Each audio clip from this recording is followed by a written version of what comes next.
A bamboo grove after rain. Rainwater pooled at the base of each stalk, glistening under the thin light of early dawn.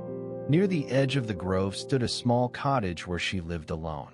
She was there, squatting beside her water basin, washing hands and face with cold water, letting it run through her fingers, watching as drops clung to slender shoots. He approached silently, boots muffled by damp leaves and grass.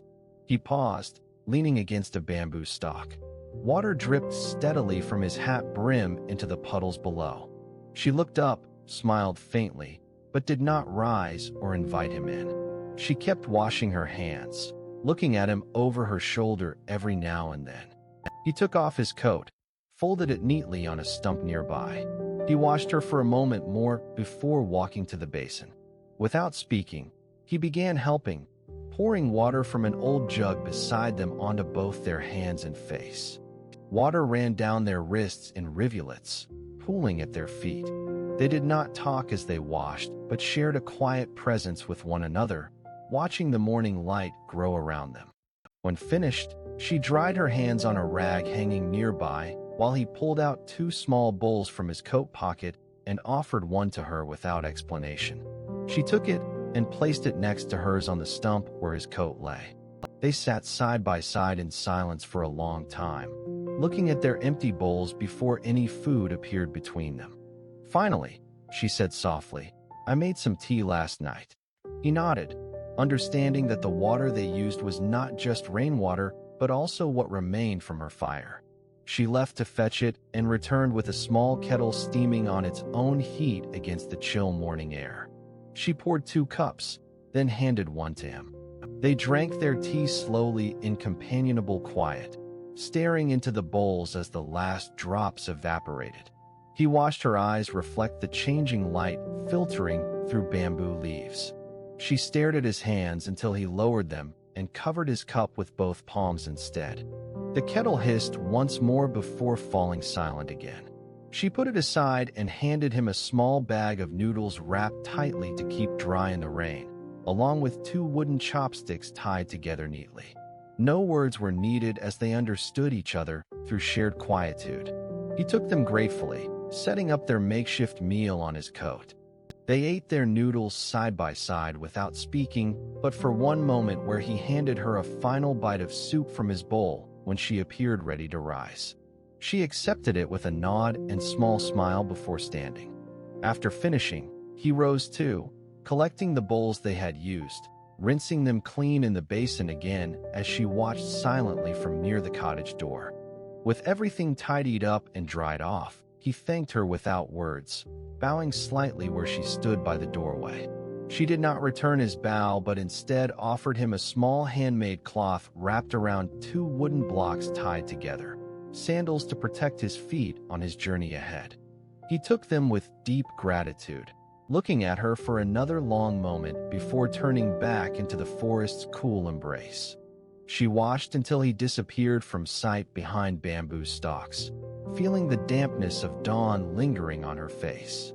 She let out a breath, then slowly closed and locked her door once more. In the small space within, she hung up his coat neatly beside hers, folding the cloth sandals carefully before setting them on top of both for safekeeping until he returned next time. She washed her hands again, this time without him by the basin, but with a soft smile upon seeing where they had sat side by side. You're listening to the Empty Teahouse. The door's shadow lengthened across the floor as the sun climbed higher. A hillside terrace after a storm, rain still running down stone walls. A hillside terrace after a storm. The rain has cleared the air, but water still runs in thin threads down the stone walls. Old Mrs. Kim sits on a wooden bench under an umbrella of black cloth she's knitted herself, mending fishing nets. Beside her, a small boy named June hoists a bucket filled with fresh fish from his father's morning catch. June is 10 and old enough to help, yet young enough to still wonder about things he can't explain. He looks at the way the sun breaks through clouds like broken glass, casting bright shards across puddles that are mirrors reflecting nothing but sky. "Look how they shine," June says, pointing at the droplets on spider webs stretched between wildflowers. They make rainbows. Mrs. Kim smiles and tucks a strand of gray hair behind her ear, then goes back to tying knots in nets, her fingers moving deftly through the strings like water threading between pebbles. June sits next to her, watching fish flop gently against his bucket's rim. "Why do you mend nets so much?" "They get holes," she says, not looking up from her work. "And then what good are they?" "But why do they get holes in the first place?" he asks, tilting his head. Mrs. Kim stops and turns to him, holding a net that's half repaired between them.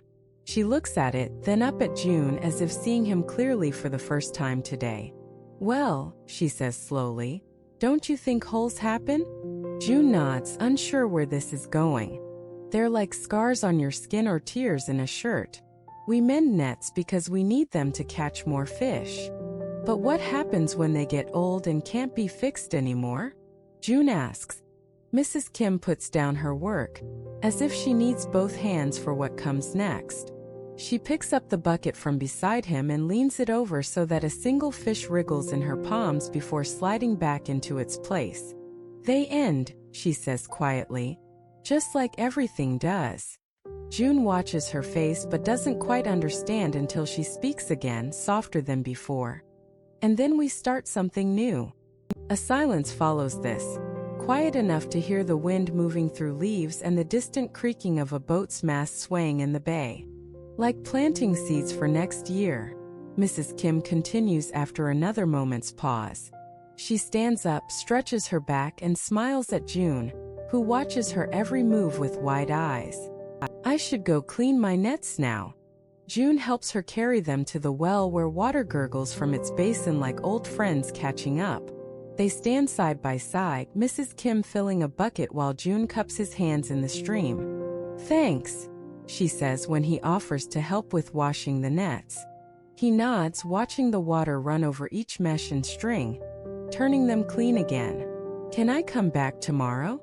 Mrs. Kim looks at him, then glances up towards her home on the hillside where smoke rises from a kitchen stove, a small plume of gray against the blue sky. She smiles warmly and nods. "Of course." As they walk together back to her house under the quiet afternoon sun, June feels something inside him settle, like a stone finally finding its place at the bottom of a riverbed. He doesn't know exactly what it means but understands that everything changes, even as he helps fix things today for tomorrow's use. At Mrs. Kim's door, she reaches to straighten his collar and says softly, "Good day, June." And then they share one moment more, a breath held between them, before June waves goodbye with a smile on his face and runs down the path towards home. The sun cast long shadows as June disappeared around the corner, leaving only the sound of his footsteps echoing faintly. The hillside terrace quiet and still under the lingering mist. The hillside terrace after the storm was quiet and still. Raindrops clung to twisted branches as if they too were part of a slow dance with time. On the edge of this secluded spot stood Maria, her hands clasped tightly around an old broom handle she had picked up from the ground near the ruined stone wall at the hill's crest. Elena appeared beside her, wiping rainwater from her hair with the back of her hand. "What are you doing?" Maria didn't look at Elena but stared ahead through a gap in the trees where fog lingered, thick and white. She said nothing for several moments. Elena sighed softly and sat down on the damp grass nearby. Maria watched her movements quietly as Elena pulled out a small bag from her pocket and began to sprinkle salt into a circle around herself. "This is my spot," she explained without raising her eyes. Maria nodded, still holding the broom handle tightly. She knew this ritual well. Each time they met here after rain or wind, Elena would settle in with her bag of salt, drawing invisible lines that seemed both protective and meditative. The silence between them was not uncomfortable. There were times Maria wanted to ask what these rituals meant, but she sensed the weight of years embedded within them. Today's storm had blown hard through their valley, tearing at leaves and loosening stones in its wake. As they looked out together over the recovering landscape, Maria felt a quiet shift inside her. "I'll stay just for a moment," said Elena after several minutes, standing up slowly and brushing off her trousers. She stepped carefully outside her circle of salt. Maria finally turned to face her friend fully. "I was thinking about old Mr. Lopez's orchard," she began tentatively. The old man had died last year. His apple trees still stood bare against the gray sky, but no longer bore fruit or laughter from his visits. Elena nodded, understanding Maria's unspoken thought. "Yes, it's quiet there now." Maria continued hesitantly, her fingers loosening their grip on the broom handle. "I can't help feeling like..." She paused, searching for words that wouldn't come out wrong. "Like what?" Elena prompted gently. Maria took a deep breath. "That we've lost something irreplaceable," she admitted softly. Elena reached out and placed a hand lightly on Maria's shoulder. There was no need to speak further. The act itself carried all the weight of understanding and shared sorrow. They stood together, looking down at the valley below where life continued despite loss. After a while, Elena dropped her gaze first and moved back towards her salt circle. Maria watched her go with an internal nod that mirrored the action she saw outside. As Elena resumed sprinkling new layers of salt around herself, Maria turned to leave, placing the broom handle carefully at the base of one particularly weathered tree. She paused just long enough to glance back once more at Elena's focused form, then walked off down the hillside towards home.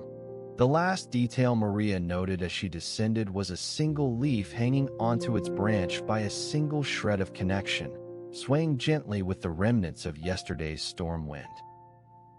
A single droplet fell from the twisted branch, catching the last light of day. In late autumn, when fields lay under an early frost, Mrs. Lee came to the well each day with her granddaughter, May. In late autumn, when the fields lay under an early frost and the air grew thin and clear, old Mrs. Lee would come to the well each day with her small granddaughter, May.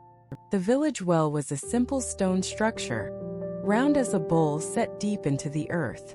It had no fancy trim or colorful decorations. It was just a place for water. Mrs. Lee would sit on one of the low stones around the well and rest while May worked at fetching buckets. She held the rope carefully, her small hands gripping tight against the weight of water. Mrs. Lee watched her granddaughter's reflection in the well water as she filled the bucket. One crisp morning when a thin mist rose off the fields like smoke from a cooking fire, May refused to take the bucket again after one trip up from the well. She stood there looking at it for a long time, her face set and stubborn. Mrs. Lee said nothing but watched. The girl's eyes filled with tears. Suddenly, without speaking, Mrs. Lee took off her shawl and handed it to May. "Here," she said quietly.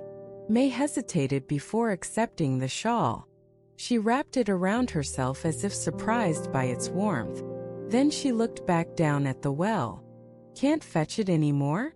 Mrs. Lee asked gently, a hint of smile playing on her lips. "No," May whispered, turning to her grandmother. "I'm too small." Mrs. Lee nodded and then turned towards the village road leading away from the well. She stood up slowly, her joints creaking slightly with movement. "You go on home then. I'll fetch water for now." May stared after her grandmother as she began walking back to their cottage alone.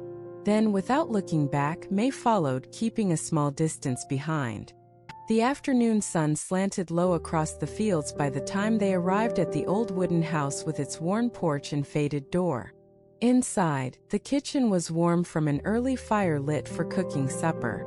Mrs. Lee set down her bucket on the table and looked around at the familiar room. May hung up the shawl Mrs. Lee had given her by the front door before going to help start the evening meal.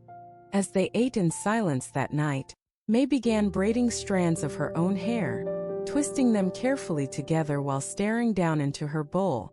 When she was done, she placed the braid neatly beside her plate on the table and looked up at Mrs. Lee as if waiting for something. The old woman only smiled back and continued eating.